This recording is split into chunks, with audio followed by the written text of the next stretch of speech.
한 주의 시작이죠. 여의도 정치를 깊이 있고 날카롭게 들여다보는 시간, 정치 먼데이. 오늘은 이정현 전 청와대 정무수석과 함께합니다. 안녕하세요. 네, 안녕하십니까. 안녕하십니까. 위원장님, 지금 그 지방시대위원회 부위원장 맡고 계시죠? 네, 그렇습니다. 어떤 일 하시는지 짧게 소개 좀 부탁드릴게요. 지방시대위원회는 노무현 대통령부터 하셨었던 그 지역 균형 발전하고 그다음에 지역의 분권위원회를 합해가지고 제대로 된 지금 소멸돼가고 있는 지방을 어떤 형태로든 다시 재건을 해보자고 하는 그런 사실은 전통 있는 위원회인데 새로 특별법을 통해서 윤석열 정부 들어와서 완전히 한번 좀 패러다임을 바꿔봤습니다. 정책을 바꾸는 정도를 떠나서 패러다임을 그 위원회에서 부위원장을 맡고 있습니다. 그렇군요. 패러다임 바꿨다면 어떤 쪽으로 좀 바뀌었다고 보면 좋을까요? 말하자면 지금까지는 사실상 중앙 정부에서 다 거머쥐고 지방에다가 예산 조금 또는 구체적인 정책도 완전히 지시식으로 내려보내는 정책을 했다고 한다면 이제 윤석열 정부에 와서는 가장 기본적인 거 지방의 계획권을 넘겨줬습니다. 자치 계획권. 대부분이 이제 자치 입법권이나 조직권이나 인사권이나 재정권을 달라 이렇게 얘기를 했는데 그보다 더 중요한 것이 자기 지역의 특성을 제대로 자기 지역이 더 잘할 거 아니냐. 그렇죠. 그 잘 아는 사람들이 자기 지역의 계획을 세우고 중앙은 지원을 하라라고 하는 자치 계획권을 넘겨주어 가지고 그렇게 해서 자체적으로 지역을 발전시키는 방안. 그래서 이제 그렇게 계획이 잘 세워진 대로 심사가 된다고 한다면 거기에 아주 많은 특례 말하자면은 농지라든가 산지라든가 환경권에 대한 많은 혜택 말하자면 인허가권을 넘겨준다든지 아니면은 중앙이나 또 현지에서 중앙에서 이전을 해간다든지 아니면 지방에서 창업을 한다면 그 과정에 있어서 세금 혜택을 아주 파격적으로 이렇게 해서 지역 경제를 살려가지고 그 경제를 통해서 또 기업을 통해서 지역의 인구들을 붙잡아 두는 그런 아주 파격적인 정책을 해서 사실상 중앙의 권력을 지방 분권형 국가 권력으로 전환하는 아주 대전환입니다. 그래서 최근에 지방시대 종합계획이라는 것도 나오지 않았습니까? 네네. 근데 이제 최근에 국민의힘이 이제 김포를 서울에 편입한다 하는 게 어떻겠냐 이걸 당론을 추진하겠다고 했는데 그래서 뭐 메가시 메가서울 이런 얘기도 하지 않았습니까? 지방시대위원회 부위원장으로서 어떻게 좀 보셨습니까? 사실은 저는 조금 당황하기는 했습니다. 또 수도권 집중의 쏠림이나 이런 부분들이 자칫 그렇게 가면 어떡하지? 그런데 이제 문제 제기 차원에서는 해볼 만한 문제 제기였습니다. 김포 문제가 아닙니다. 사실상 조선 몇 도였었어요? 8도였잖아요. 네, 지금 17개 시도예요. 맞습니다. 조선 시대 때도 초광역 시도 정책을 펼쳤었는데 이렇게 교통이 발달하고 특히 10,000개가 넘는 터널이 뚫리고 고속도로가 아니라 고속철이 생기고 이제는 전화 정도가 아니라 휴대폰으로 1초면 전국이 다 통용되는 이런 시대에 강으로 나누고 산으로 나누고 산맥으로 나누고 내로 나누고 이런 식으로 나누는 지금 행정구역은 24,000명, 26,000명 군에도 공무원들이 800명, 900명 또 여러 가지 면에서도 낭비적인 요소가 많고 비효율적인 요소가 많아서 어차피 행정구역 개편은 전국적으로 한번 이루어져야 되겠다. 그러면 국민의힘이 이걸 당론이란 표현을 쓰려고 한다면 전국적인 행정구역 개편에 대한 문제 제기를 했다고 한다면 그건 굉장히 먹힐 수 있는 얘기고 또 시의적절하고 용기 있는 그런 정책인데 어느 한 지역 예를 들어 김포가 됐든 하남이 됐든 어느 한 지역 문제는 그 지역 주민들이 결정할 문제입니다. 사실은 당론으로 저렇게 먼저 치고 나갈 일이 아니라 김포 시민들이 또 전남 경기 도민들하고 그다음에 서울 시민들이 타협해서 그 지역에서 이루어지려고 그런 일들은 얼마든지 이루어졌어요. 예를 들어서 마산, 진해, 창원도 한나라로 합해졌잖아요. 맞습니다. 옛날에 여천군, 여천시가 여수시하고 합해졌기 때문에 여수 엑스포라는 국제대회로 유치할 수 있었던 겁니다. 그래서 저러한 지금은 아까 메가시티 또는 초광역 시도 또 메트로폴리탄 이런 것은 세계적인 추세고 서로 합해가고 키워가가지고 효율적으로 운영하는 것은 기본적인 것 때문에 문제는 제기할 수 있었지만 당론으로 전국 단위의 행정구역 개편이 아닌 김포 문제를 당론으로 축해둔 것은 좀 섣불렀고 저는 김포시장은 충분히 제기할 수 있는 문제라고 생각합니다. 잘 알겠습니다. 자, 지금 국민의힘은 지금 가장 관심 있는 게 아무래도 이준석 전 대표의 신당 창당 이슈인 것 같아요. 이준석님께서 보시기에는 이게 이제 신당이 될 것 같나요? 어떻게 보십니까? 이게 워낙 오래 보셨으니까. 솔직히 말해서 저는 정치를 올해 38년째 해보고 있는데 선거 때마다 단 한 번의 예외도 없이 말하자면 그 겨울철 되면 겨울 철새 날아들듯이 선거철 되면 단 한 번의 예외도 없이 상수로 등장하는 게 신당이고 네. 그걸 조금 더 이쁘게 얘기하면 제3지대 네. 뭐 이런 식으로 이제 얘기를 합니다. 근데 이제 저는 신당이 성공하느냐 마느냐 하는 것은 결과를 봐야 되죠. 아직 지금 이제 선볼 날짜도 아직 안 잡아놨는데 딸을 낳을지 아들을 낳을지 바지를 사줄지 치마를 사줄지를 걱정하는 것처럼 그렇네요. 아직은 좀 섣부른 감이 있습니다. 그러나 여기서 우리가 하나 이제 제가 궁금한 게 있어요. 이게 이준석 신당이냐? 예? 아까 여기 앞서 출전을 했었던 최재성 신당이냐? 아니면은 김종인 신당이냐? 유승민 신당이냐? 금태섭 신당이냐? 이름만 붙여갖고 그렇게 나선 사람들이 전부 다 당을 하나씩 만드는 거냐? 아니면 이준석이라고 하는 분의 밑으로 저렇게 다 들어가는 것이냐? 우선 그것부터 명확하게 해야 될 것 같아요. 이게 말하자면 누구 개인, 김대중, 김영삼이 만든 것처럼 그런 신당으로 해가지고 성공을 하느냐 아니면은 뭐 그동안에 또 많은 신당들이 있었잖아요. 내가 이름을 거론하기는 뭐 하지만은 그런 신당들이 사실은 시도를 했고 몇 석을 당선시켰지만 다 실패했거든요. 그래서 이 신당 저는 다른 말로 표현을 해보고 싶어요. 어떻게? 이건 신땅. 왜요? 메이플라워 영국에서 메이플라워, 뭔가가 본국에 종교 탄압이나 이런 게 못마땅해서 죽음을 무릅쓰고 배를 타고 새로운 땅, 신대륙. 새로운 신대륙으로 갔단 말입니다. 그러니까 새로운 사람들이 새로운 정치 이념이나 새로운 정책을 갖고 새로운 정치를 해보려고 만든 게 신당이라고 한다 그런다면 마크롱처럼 저는 성공할 가능성도 있다고 봐요. 그런데 메이플라워를 타지 않고 말하자면 불만 세력들이 나와서 한마디로 할 때 기존 1당과 2당, 1지대와 2지대를 떨어져 나와 가지고 거기서 못 버틸 것 같으니까 다른 말로 표현하겠습니다. 권력 투쟁에 지니까 그렇게 해서 뛰쳐나와 가지고 만든 당이다.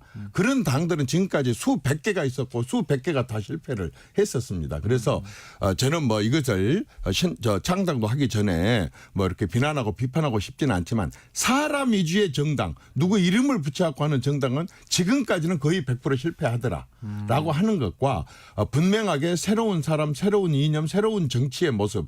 그러니까 1당과 2당에서 떨어져 나온 사람들이 만들다 보니까 1당과 2당의 언저리에서 1당과 2당 같은 정치를 또 해요. 그러면 새로 만들 필요가 없잖아요. 그런 점이 저는 있기 때문에 성공하느냐 못하느냐 무소속으로 출마하는 게 유리하냐 신당을 만들어 출마하냐 그건 지켜봐야 될 일이에요. 그리고 어떤 방향으로 가는 게 중요한 거지 새로운 당을 만드는 게 중요한 게 아니다 그 말이죠. 새로운 정치 이념, 새로 추구하는 가치 이런 것이 그렇죠. 중요하다는 말씀이신 그렇게, 거죠? 예. 그렇다면 지금 이준석 전 대표에겐 그런 게 있다고 보여지시나요? 아니면 어떻게 보십니까? 있기도 하고 없기도 합니다. 어떤 면에서 있고 저는 어떤 솔직히 면은 말해서 이준석 대표는 제가 있던 당에 또 제가 당대표를 했던 당의 당대표를 했기 때문에 네. 그분 개인에 대해서 저는 이렇게 저렇게 평가를 하는 것은 예의가 아니라고 생각을 해서 그건 존중을 하고 싶습니다. 그렇지만 아까도 얘기했지만 무엇을 하려는데 무엇이 다른데가 아니라 권력 투쟁에서 밀려갖고 저 당에서도 공천이 안 될 것 같으니까 이 당에서도 공천이 안 될 것 같으니까 이 당에서 얘기를 해보다가 안 먹히니까 저 당에서 안 먹히니까 나온다.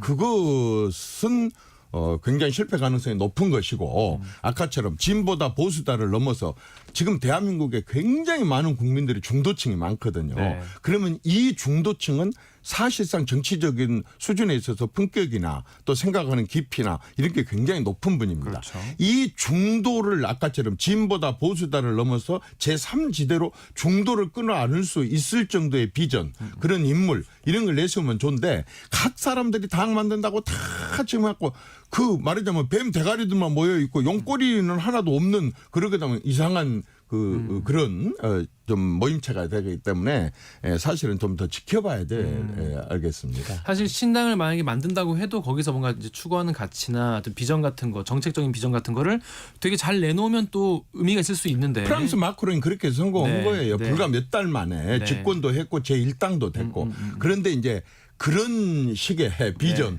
또 그런 중도를 잡을 수 있는 그런 모습을 보인 게 아니라 자꾸 상대방에 대한 공격, 자기 아군 진짜에다 뭐 술탄 까고 총 쏘아대고 막 이런 식으로 해갖고 언론의 주목을 받아갖고 그렇게 해서 하려고 한다 그런다면 성공하기가 어렵죠. 근데 말씀하신 대로 그건 이제 원론적으로는 그런데 사실 또 총선이 얼마 안 남지 않았습니까? 그렇죠. 그래서 이런 상황에서 현실적으로 뭐 유승민 의원과 이준석 뭐 전 대표 같이 뭐 한다거나 이러면 사실 국내 입장에서는 어느 정도는 타격을 받을 수밖에 없지 않겠나 이런 위기감이 좀 들긴 들 것 같아요. 근데 지금 알다시피 민주당에 계셔서 민주당 내에서도 또 바른 말 하다가 지금 쫓겨난 사람들이나 또 인정받지 못한 사람들도 합류를 한다고 하고 뭐 이렇게 하니까 꼭 국민의 힘만 타격을 입는다기보다는 우리 정치권 전체에 영향을 미친다. 문제는 뭐냐면 그렇게 크냐 안 크냐 그런 식으로 국민들한테 지지를 받느냐 안 받느냐가 중요한 거지 당을 만드는 게 중요하지 않는 거죠. 선거철 되면요 꼭 텐트 쳤다 접은 것만큼이나 쉬운 게 신당이에요. 얼마나 많은 신당들이 생겼다가 또 그냥 없어진지도 모르게 텐트 언제 가서 철수해버린지도 모르게 접고 사라진 정당들이 많아요. 신당은 그렇지만 일단 지역구로 이제 얘기를 해보면은 이제 이준석 전 대표가 대구 이야기를 하면서 영남 기반의 신당 이런 얘기를 하고 있지 않습니까? 근데 어디에 가겠냐라고 하니까 친윤 후보나 대통령의 낙하산 후보가 들어오는 곳에 내가 가겠다 이런 얘기를 했어요. 이 전략 어떻게 보시는지. 그게 정책하고 무슨 상관이 있어요. 그게 국민들의 먹고 사는 것 또 국민을 위해서 무엇을 할 것인가라고 한 것하고 무슨 상관이 있어요. 그러면요. 그런 의도가 아니었다 손치더라도 마치 내가 못마땅한 것에 대한 보복 오해 받을 수 있다. 그런 오해를 받을 수가 있죠. 그래서 저는 지금 새로 시작하는 21세기 이제 새로운 시대가 새로운 정치를 하겠다는 사람들이 영남을 들먹이고 호남을 들먹이고 또 뭐 누구에 대해서 대적해 갖고 어떻게 하겠다 이런 것은 썩 바람직해 보이지 않습니다. 네. 새로운 정치 말씀하셨는데 윤석열 대통령이 2023 전국 새마을 지도자 대회에 참석을 하셨어요. 가셔서 이제 새마을 운동의 영광을 재현하자 이런 말씀도 하시고 박정희 전 대통령에 대해서 위대한 지도자다 이런 얘기를 하면서 요즘에 굉장히 TK 지역에 공을 많이 들이시는 것 같아요. 요즘에 이제 대구 자주 가시는데 윤석열 대통령의 이번 뭐 발언이나 이런 행보에 대해서 좀 어떻게 좀 보십니까? 아니 방금 그 대회는 경기도 일산이 저기 뭡니까 킨텍스에서 열렸는데 뭐 대구입니까? 그리고 새마을 운동이 어떻게 대구에서만 일어났습니까? 우리 전라도 곡성에서도 동네마다 다 새마을 운동이 일어났습니다.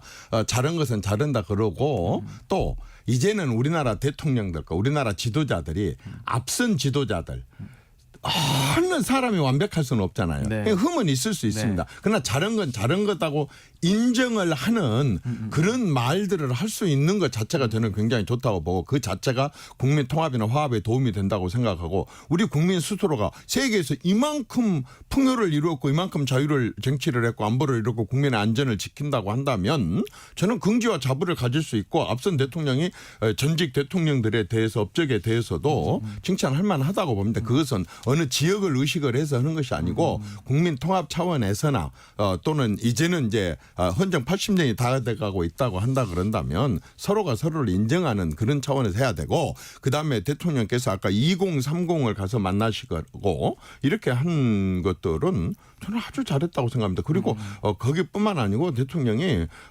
지금 예를 들어서 전라북도만 해서도 2번을 가셨고 광주도 2번 가셨고 강원도는 3번을 가셨고 뭐 이렇게 하더라고요.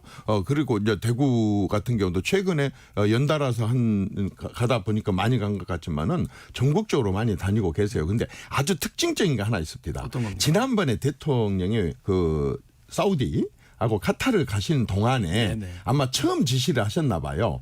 대통령실에 비서들이 나 없는 동안에 한번 현장을 좀 내려가 가봐라. 하고 27팀을 보내봤대요.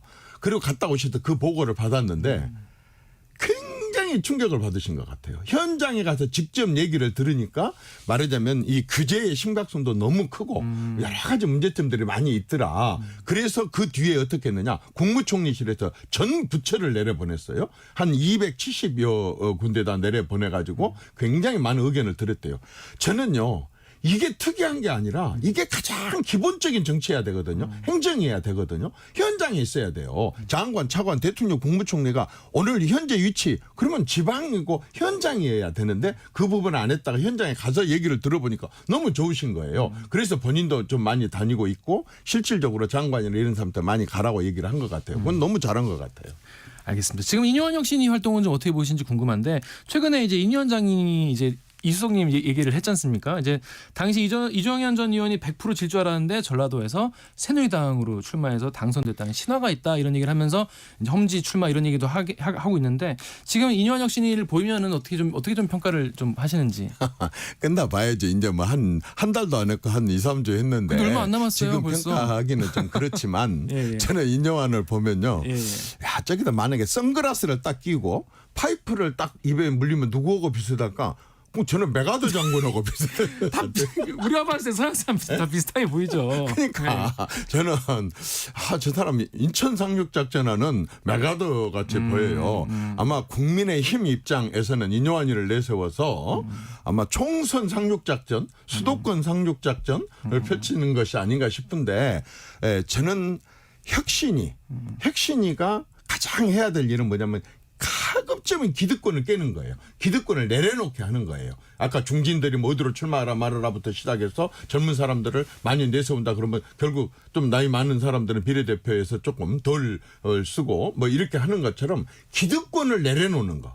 사실 기득권을 내려놓지 않아갖고 실패한 혁신위가 최근에 있었어요. 민주당에서 2번이나 혁신위를 내세웠지만은 2번 다 실패를 했어요. 왜냐하면 당 대표 기득권 지키기 혁신위원회가 되다 보니까 실패를 하는 거고 당 대표부터 시작해갖고 다음번 총선에 나오지 말든지 아니면 수도권에 험지로 출마하든지라고 기득권 내려놓기를 하고 있는 것은 아주 참 잘하고 있다고 생각합니다. 가능할 거라고 보십니까? 이 김기현 당대표도 그렇고 영남의 스타 의원들도 많이 있는데. 저는요, 뭐 어쨌든 간에 지금 국민들이 국민의 힘에 대해서 많은 실망을 느끼고 지지율이 낮고 이렇게 하는 것들 중에 가장 큰 것이 도대체 얼마나 매를 맞아야 돼 기득권을 다 내려놓을래 이거거든요. 그렇기 때문에 저는 지금 인요한 위원장이 내세운 것은 국민들의 뜻을 어느 정도 보고하는 것으로 보고 국민의 뜻으로 나는 그분들이 받아들여야 된다고 봅니다. 그 국민의 뜻이 그러니까 친윤 중진이나 영남 스타 의원 그리고 김기현 당대표가 포함되는 꼭 누구라기보다는 제대로 지금까지 리더십을 발휘하지 못했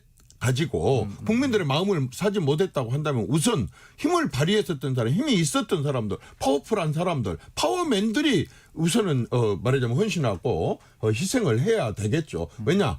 그 사람들을 위한 당이 아니잖아요. 그 사람들을 위한 정치가 아니잖아요. 국민을 위한 정치고 대한민국을 위한 정치였는데 거기서 지지를 못 받고 자기들 리더십을 발휘하면 안 됐다. 그럼 깨끗이 물러나야죠. 그렇지 않습니까? 자기들만 있는 세상이 아니고 자기들을 위해서 당 만들어 놓고 지지자들이 지원하는 게 아니거든요. 그런 의미에서 혁신이 사모하는 좀 어떻게 평가하시는지 궁금해요. 이제 청년 이제 비례해서 청년의 어떤 이 비율을 많이 좀 높이자 이런 식의 혁신을 내놨는데 어떻게 좀 보십니까? 저는 아주 무릎에 쳤습니다. 너무 잘했다고 너무 생각합니다. 잘했다. 왜냐면요. 네네. 우리나라 국민들이요. 세 종류가 있어요. 저같이 58년생 이상들은 후진국 때 태어난 국민들이에요. 아 옛날에. 그런데 한 40세까지는 내 밑으로 40세까지는 중진국에 태어났어. 개발도상국. 그런데 40세 이하들은 나서 보니까 나라가 선진국이에요. 맞습니다. 이 선진국에서 태어난 사람들의 사고방식과 창의력과 살아가는 방식이 다르거든요. 그런데 그 사람들을 대변하는 사람들이 이 당에 아무도 없으면 누가 심부름을 합니까? 청년들한테 가갖고 통역을 데리고 가서 얘기를 해야 될 정도인데 이준석이 인기 있었던 건 그거였거든요. 청년들의 그러한 심정과 자기들의 입장을 대변을 해줄 수 있었기 때문에 그랬거든요. 그래서 저는 만약에 청년들이 경력이 부족하고 선거 능력이 부족해서 만약에 그 지역구에서 진출을 많이 못한다면 당연히 비례대표에 배려를 많이 해갖고라도 어쨌든 37% 이상이 40세 이하라고 한다면 37%에 해당되는 대표를 파견 받아야 되고 그렇다고 한다면 비례대표를 받은 건 인요한 위원장이 아주 잘한 정책이라고. 말씀 잘 들었습니다. 지금까지 이정현 전 청와대 정무수석이었습니다. 고맙습니다. 네, 감사합니다. 네. 여러분은 지금 아침 시사 프로의 최강자 KBS 최강 시사와 함께하고 계십니다.